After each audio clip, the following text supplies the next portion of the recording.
Hey, Rahul from the cricket team. Kindly raise hand and identify yourself. We'll start with questions in English first. Can I go? Yes, it's fine. Hi Rahul. Firstly, I want to know about your mentality before preparing for a mega series like that. You were supposed to play as a middle order, but what mental tweaks you had to make when you suddenly got to know that you would be opening and perhaps continue to open now? I got told quite early. I missed out in the New Zealand series. I didn't play the last two games, so I was told to be ready. There might be a chance for me to open the batting, so I got enough time to prepare. And opening is something that I've done for a long time in my career. So I just had to go back and practice it a little bit more. And and like I said, I batted a lot in the top of the order, so I know how I need to get my runs and what processes I need to follow. And I got enough practice time. I came here early. I played an India A game, which helped me to get some time in the middle. We played a few practice games as well, so I got a lot of time in the middle. So it was good. It helped me in my preparation. And as in comfort wise, what do you prefer now that you are a senior batter in the team? Middle order slot or an opener? Anything. I said this before. I just want to be in the playing 11. Fit me in wherever, and just want to go there, bat, and play for the team. Mr. Kaushik. Rahul, you batted 6 in South Africa, and you came to Hyderabad, you batted 4, and then you went back to 6, now you have 2. So, just in terms of the mindset, I know you said you opened without me in the opening, but what kind of changes do you have to make technically and in terms of how you approach the innings? I don't know, honestly. I don't have a answer to that. I mean, I just go there, try and see what I need to do in that given scenario, and whenever I walk in, what is it that the team requires, what is it that I need to do to get runs from there on, and try and keep my game as simple as I can. Luckily for me, I batted in different positions, so early on when I was asked to bat in different places, it was a bit of a challenge mentally, and not so much technique, but at least mentally how to play those first 20-25 balls, what shots I can play, how early can I attack, how much do I need to, how much I need to be cautious. So those were the things that was a bit tricky early on, but now that I've played in ODIs and in Test cricket all over the place, so it's just given me a little bit of an idea as to how I need to manage my innings and how I need to start. And I feel like it's just the start that's important, whether I'm batting top of the order or in the middle order. It's just the start, the first 30-40 balls. If I can manage that, then everything else starts to seem like it's regular batting. So that's what I try to focus on. Yes, Sandeep. Yeah. Rahul, everyone is talking about pink ball test match, especially batting under lights. Everyone is saying that it does a lot under lights. You have batted briefly in Canberra. So how are you preparing for this challenge? Yeah, this will be my first pink ball test match.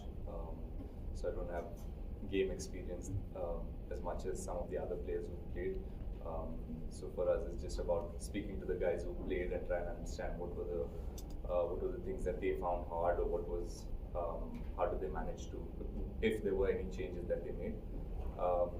In whatever little we've trained and played the practice game, I felt like it was just a little different to the red ball in terms of how well you see the ball and how well you pick up the ball from the bowler's hand.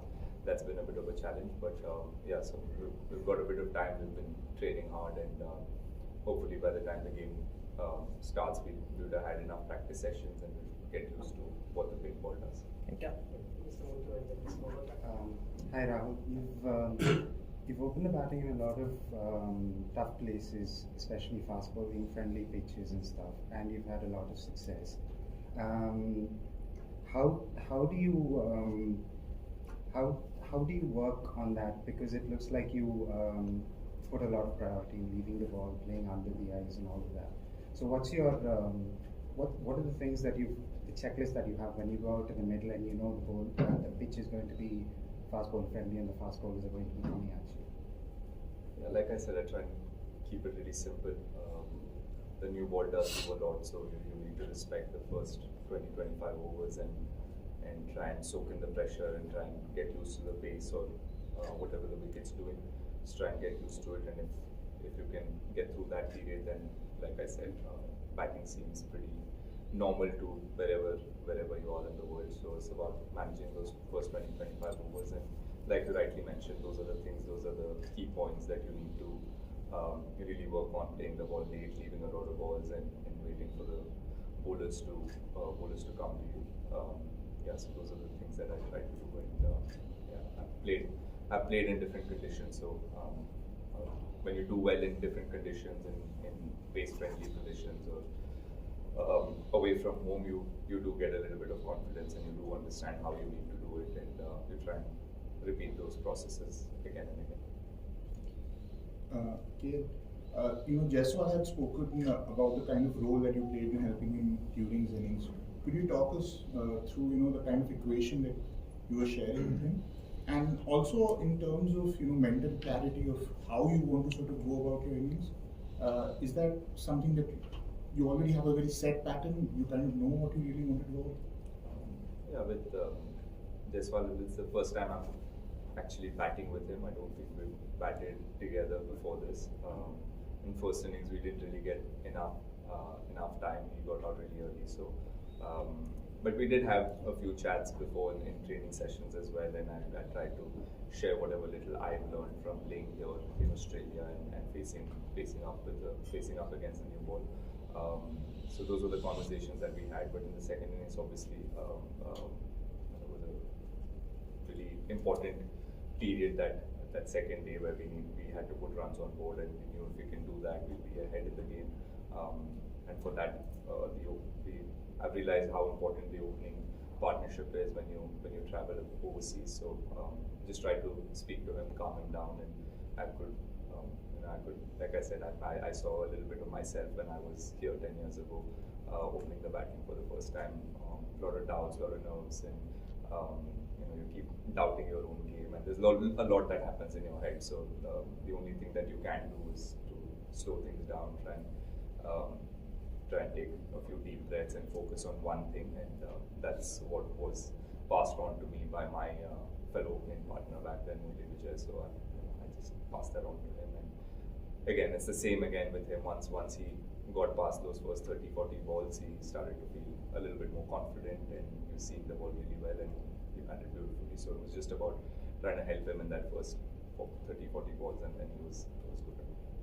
So how are you different from the opener that was there 10 years ago now? How would you say you have evolved? Yeah, I mean, I'm not saying I don't have all these thoughts. I do still have all of these thoughts, but I having been there, you know what you need to do to get past that, or get over those doubts and get over those thoughts you have in your head. And so whatever I told Jaiswal is what I practice. So I just told him the same thing. Okay, well, the way that you dominated Australia in the first test, how much confidence does that give the team, and do you feel like you have a mental edge over them going into this match? Yeah, really, really happy with the way we played, and it does give you a lot of confidence when you travel to Australia and win the first game and win it in a way that we did in Perth, especially in Perth. I mean, so much being spoken about Perth being the fastest wicket in Australia, and teams that travel here have really struggled there. So. Yes, we have taken a lot of confidence from that. But yeah, Perth is back in Perth. We try and move on. It's a different place, different condition. Pink ball is going to be different. So take the confidence from that game and really use that in this game and try and. One thing that's been spoken a lot in the dressing room is to win sessions and not really worry about winning the whole game, or talking about what happens on day 4 or day 5. It's just about winning each session. So yeah, we're trying to do that again and see where we go. Rahul, have you been told where you're going to bat in this test, and would it be that your choice as well? I've been told, but I've also been told not to share it. We'll have to wait for day 1 or maybe when the captain comes here tomorrow. Well, the digression. I mean, back home at the Swami Stadium, the proposal to name the stands after many legends you've grown up idolizing. And is there a secret hope that one day your name will come up on the stands? Yeah, I mean, everyone wishes for it, but yeah, I mean, I'll have to get as many runs as the people that have their names on the stands. So if I can do that, then, yeah, then maybe. But I don't really. And how do you react to the development? This development? Yeah, I think it's too soon. I haven't reached. That. No, not about you. About the proposal to name the stands after the legends. Yeah, it's good. I mean, it's just respecting what the players have done for that state and for the country. And yeah, I'm sure for everybody, it's a huge honor when you see your name, a stand being named after you. So yeah, it'll be lovely for anybody. You guys got to prepare with a lot of, I guess, privacy at Perth, the training sessions and all of that. Last night, big crowd at training. Like, what was that like as an experience? And I suppose, I guess there's a tradition of spectators coming to watch training in Australia. Yeah, very different. We have practice, but with crowds, but it's mostly T20s and ODIs back home. We've had crowds come in and watch our practice sessions. So. Yeah, it felt a little different, but yeah, also adds to your preparation for the test match and give us a little bit of what we can expect on day one or all the days here in Adelaide. So it was good. Rahul, you mentioned it a few times, like what you learned from 10 years ago. Does it feel like it's been 10 years since you made your test debut here? I mean, I think you're clean shaven, you're still soft spoken, but how much has changed in you, in your life? I mean, not about the batting bit, but just you, the person. Yeah, I mean, 10 years ago, like I said, it was my first test series and watched India-Australia series growing up on TV, waking up at 5 in the morning, watching the games with my father. So it was a bit surreal to be here at that moment. And there's a lot more going on in my head at that time, and I honestly feel like I wasn't really as sure as I am today. I wasn't back then 10 years ago about batting and what I need to do, about how to get runs, how to handle the pressure, how to keep away the noises and all of that. So yeah, learned a lot in these 10 years and really grateful for everything that I've had to go through, the ups and downs, the good, the bad, everything. So I'm looking forward to the next 10 years, and hopefully Australia is where it started for me 10 years ago. Hopefully this is the start for something great in the next half of my career. But does it feel like 10 years? Like, or has it flown by, or has it felt like 10 years? Feels like 25, honestly. But yeah, with the amount of injuries I've had, time away from the sport, feels long, but I've enjoyed every bit of it. What is it that you found different about the pink ball in practice? And have you been approaching things differently because it's a pink ball? No, these few days have only been about understanding how the ball reacts and how easy or hard it is to play against the pink ball. If you look at all the games that have been played with the pink ball, it hasn't really lasted a long time. So that tells you that there will be a lot of help for the fast bowlers and there will be a lot of seamless. That's something that we faced even in the nets, but that happened even in Perth on day one. There was a lot of seam movement, and I'm sure that will be the same. But it was just a bit different to pick up the pink ball off the hand, and wasn't as easy as facing up against white or a red ball. So yeah, that's something that we'll have to get over and get used to. Yeah, just to follow up with that again, like you mentioned, this is going to be your first pink ball test, and a lot of others who have not played. India has not played a lot of pink ball cricket. So if you could just elaborate a little bit more on the cues that you maybe get, especially the twilight period. I know you've got a few more sessions coming, not just from a batter's point of view, but also from the slip cordon's point of view. With the extra lacquer, how does the ball feel? Does it have a tendency to pop out? So just some more of the cues that the team's talking about in the preparation of the test. Yeah, the ball seems a bit more harder than the red ball. While fielding as well, you can feel it hitting your hand a lot quicker and a lot harder. Same with batting, it just seems to get to you much quicker than the red ball.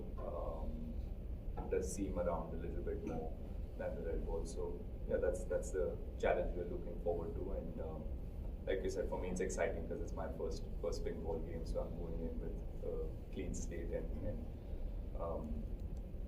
go there and see what really happens and try and face up to whatever comes my way. So anything different in practice, like maybe just a lot more facing a lot many more bowlers than just the side on? Yeah, I mean, whatever the players prefer is just about, like I said, picking the ball off the hand has been a bit tricky for some of the boys. So whether it's facing up against bowlers or facing up against throwdowns or just someone throwing balls at you, it's just getting used to seeing the ball off someone's hand and just getting used to that. And I feel like that's step one of a batter. If you can pick that, then you give yourself the best chance to react and be in good position. So yeah, that's been something that all batters have been speaking about and trying to play a lot more balls so that you get used to it. This will be the final one. Yes. So Yeah, you have a habit of tattoos that you pick up from many countries. I don't know whether you've done it the first time you came in Australia. I did. You did? Okay. Second time as well. Okay. So what are you going to do? Is it the tattoo here or stop after marriage? No. I have it scheduled for after the last test in Sydney. So you have identified what? It's personal, that's personal. Okay. Thank you. Thank you. Thank you. Thank you.